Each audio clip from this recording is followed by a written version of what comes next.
বিসমিল্লাহির রহমানির রহিম। আসসালামু আলাইকুম, আশা করি সবাই ভালো আছেন। আজকে আমরা বীজগণিতের ভিত্তি নিয়ে আলোচনা করব।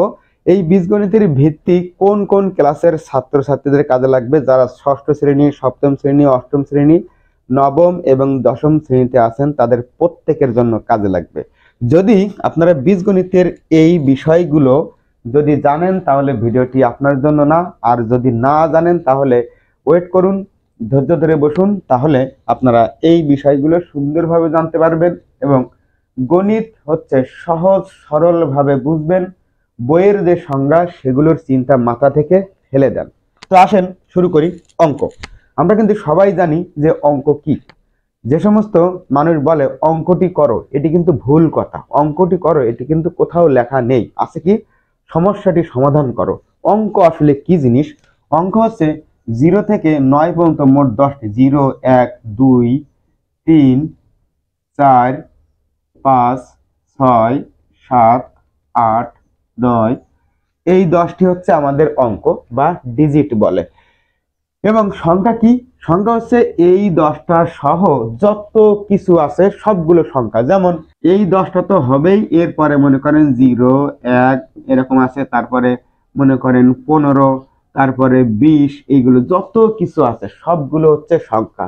অর্থাৎ আমরা বলতে পারি এই 0 থেকে 9 দিয়ে যত কিছু বানানো যাবে সবগুলো হচ্ছে সংখ্যা। আর 0 থেকে 9 পর্যন্ত এই 10টি হচ্ছে শুধুমাত্র অঙ্ক। আশা করি বুঝতে পেরেছেন। এরপরে হচ্ছে প্রতীক। প্রতীক হচ্ছে অক্ষর প্রতীক। কি কি? যেমন এ, বি, সি, তারপরে আছে এক্স, ওয়াই, জেড, এইগুলো হচ্ছে আমাদের প্রতীক। অর্থাৎ বীজগণিত যেগুলোর মাধ্যমে উপস্থাপন করা হয় সেগুলো হচ্ছে প্রতীক। এরপর আছে সংখ্যা প্রতীক। সংখ্যা প্রতীক কি? এইগুলাই, উপরের অঙ্ক আর সংখ্যা মিলে হচ্ছে সংখ্যা প্রতীক। যেমন 5, 6, 100, এইগুলো সব হচ্ছে আমাদের সংখ্যা প্রতীক। আশা করি বুঝতে পেরেছেন। এবার আসি চিহ্নর মধ্যে কি কি আছে। চিহ্নের মধ্যে আছে হচ্ছে প্লাস, মাইনাস, গুণ, ভাগ, বড়, ছোট, বড় নয়, ছোট নয়, সমান, ইত্যাদি। এরপরে আছে প্রক্রিয়া চিহ্ন। প্রক্রিয়া চিহ্ন হচ্ছে সব থেকে গুরুত্বপূর্ণ। আমাদের যে এই প্রথম 4টা হচ্ছে আমাদের প্রক্রিয়া চিহ্ন। এই 4টা হচ্ছে প্রক্রিয়া চিহ্ন, অর্থাৎ যে কাজ করে। তাহলে কে কে? প্লাস, মাইনাস, গুণ আর হচ্ছে ভাগ, এই 4টা হচ্ছে আমাদের প্রক্রিয়া চিহ্ন। কারণ কি, এরা যদি কোনো জায়গায় বসে তাহলে চেঞ্জ করে দেয়। যেমন এই যে মনে করেন 15 প্লাস 5, এই দুটো মিলে কত হলো? 20। দেখেন এই মাঝখানে প্লাস বসে এই দুইটা কিন্তু চেঞ্জ করে দিয়েছে। ঠিক সেরকম মাইনাসেরও কাজ আছে, গুণেরও কাজ আছে, ভাগেরও কাজ আছে। আশা করি আপনারা জানেন যোগ, বিয়োগ, গুণ, ভাগ কিভাবে করতে হয়। আমাদের আজকের লক্ষ্য হচ্ছে এই বিষয়গুলোর সঙ্গে আপনাদেরকে পরিচয় করিয়ে দেওয়া। এরপরে আছে চলক। চলক হচ্ছে বীজগণিত একটি গুরুত্বপূর্ণ বিষয়, যার মান পরিবর্তন হয়। অর্থাৎ চলক মানে কি? যার মান পরিবর্তন হয়। কিরকম? যেমন আমরা বিভিন্ন জায়গায় এক্স ধরি। ধরি একটি বর্গের এক বাহু হচ্ছে এক্স। এইখানে এক্স এর মান যা হইতে পারে, ধরি দৈর্ঘ্যটি সমান এক্স। অর্থাৎ এই এক্স, ওয়াই, জেড বীজ মানে এই অক্ষরের শেষের দিকের গুলো আমরা চলক বলি। অর্থাৎ চলক মানে যে চলে, যার মান পরিবর্তন হয়। বীজগণিতে যে এক্স, এর মান কিন্তু এক না। এর মান এক একটা সমস্যার জন্য এক এক রকম। যেরকম ডিপেন্ড করবে আপনি যেরকম ভাবে বলবেন, এক্স এর মান সেরকম, ওয়াই এর মান সেরকম। অর্থাৎ যার নির্দিষ্ট মান নেই, বিভিন্ন মান ধারণ করতে পারে, সেটি হচ্ছে চলক। ধ্রুবক। ধ্রুবক হচ্ছে যার মান পরিবর্তন হয় না। আশা করি বুঝতে পেরেছেন। ধ্রুবক কি? যার মান পরিবর্তন হয় না।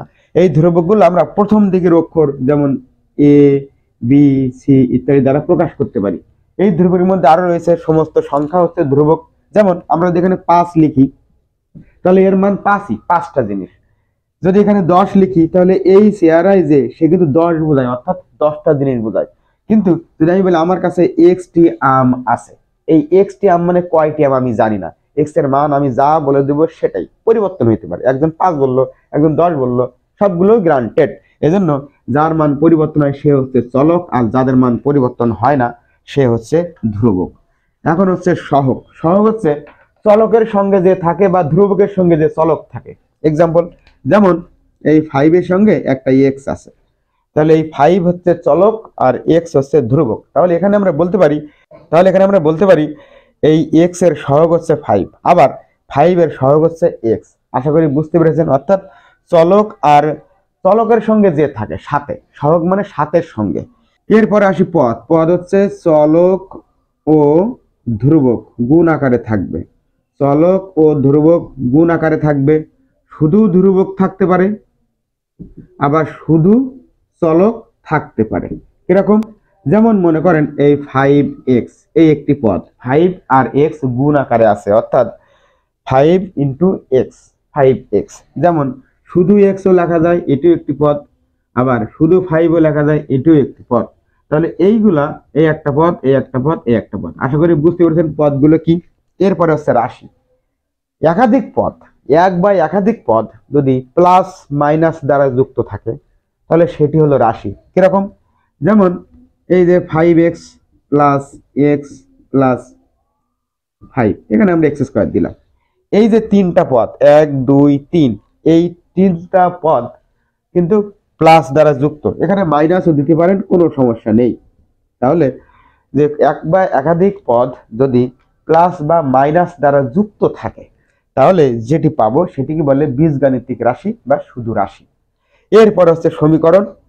এই রাশির মধ্যে যদি সমান চিহ্ন থাকে, রাশির মধ্যে যদি সমান চিহ্ন থাকে তাহলে সেটাকে বলে সমীকরণ। যেমন এইটার পাশে যদি আমরা একটি সমান দিয়ে দিই, x square plus x minus 5 সমান 0, এই যে হয়ে গেল আমাদের সমীকরণ। আশা করি বুঝতে পেরেছেন। তাহলে এখন আমরা একটু সামারি করি এই ক্লাসটার। প্রথমে ছিল অঙ্ক, 0 থেকে 9 পর্যন্ত সবগুলো হচ্ছে আমাদের অঙ্ক সংখ্যা। এই 0 থেকে 9 পর্যন্ত ছাড়া এইগুলো দ্বারা যত কিছু তৈরি করা যায় সবগুলোকে বলা হচ্ছে সংখ্যা। এরপরে হচ্ছে প্রতীক। প্রতীক হচ্ছে দুই প্রকার, একটি হচ্ছে অক্ষর প্রতীক, আরেকটি হচ্ছে সংখ্যা প্রতীক। যেমন A B C X Y Z এগুলো হচ্ছে অক্ষর প্রতীক, আর 1 2 3 10 12 20 এগুলো হচ্ছে আমাদের সংখ্যা প্রতীক। এরপরে হচ্ছে চিহ্ন। চিহ্নের মধ্যে রয়েছে প্লাস মাইনাস, গুণ ভাগ, ছোট বড়, ছোট নয় বড় নয়, সমান ইত্যাদি। এর মধ্যে চারটাকে বলে প্রক্রিয়া চিহ্ন, যারা বিভিন্ন কাজ করে, যোগ বিয়োগ গুণ ভাগ, এই চারটা হচ্ছে আমাদের প্রক্রিয়া চিহ্ন। এরপরে আছে হচ্ছে চলক। চলক হচ্ছে যার মান পরিবর্তন হয়, বিভিন্ন জায়গায় বিভিন্ন মান ধারণ করে, সেটি হচ্ছে আমাদের চলক। এরপর আছে ধ্রুবক, যার মান পরিবর্তন হয় না, অর্থাৎ ফিক্সড নির্দিষ্ট, সেটি হচ্ছে আমাদের ধ্রুবক। এরপর আছে সহগ, চলকের সঙ্গে যে থাকে বা ধ্রুবকের সঙ্গে যে চলক থাকে সেটি হচ্ছে ধ্রুবক। যেমন 5x, এখানে x এর সহগ হচ্ছে 5। আশা করি বুঝতে পেরেছেন। এরপর হচ্ছে পদ। পদ হচ্ছে ধ্রুবক ও চলক গুণ আকারে থাকতে পারে, চলক আর চলক গুণ আকারে থাকতে পারে, শুধু ধ্রুবক থাকতে পারে। এগুলো মিলে হচ্ছে আমাদের এক একটি পদ। এরপর হচ্ছে রাশি। এক বা একাধিক পদ যদি প্লাস বা মাইনাস দ্বারা যুক্ত হয় তাহলে যে চেহারাটা পাওয়া যায় বা যে প্যাটার্নটা পাওয়া যায় সেটি হচ্ছে বীজগণিতিক রাশি। এরপর হচ্ছে সমীকরণ। এই সমীকরণ হচ্ছে বীজগণিতিক রাশির মধ্যে যদি সমান চিহ্ন থাকে তাহলে সেটি হচ্ছে সমীকরণ। আশা করি বুঝতে পেরেছেন। আগামী ক্লাসে সমীকরণ সমাধানের টেকনিক নিয়ে আমরা হাজির হব। সেই পর্যন্ত ভালো থাকবেন। ধন্যবাদ সবাইকে। ভিডিওটি ভালো লাগলে অবশ্যই লাইক কমেন্ট শেয়ার করবেন। আল্লাহ হাফেজ।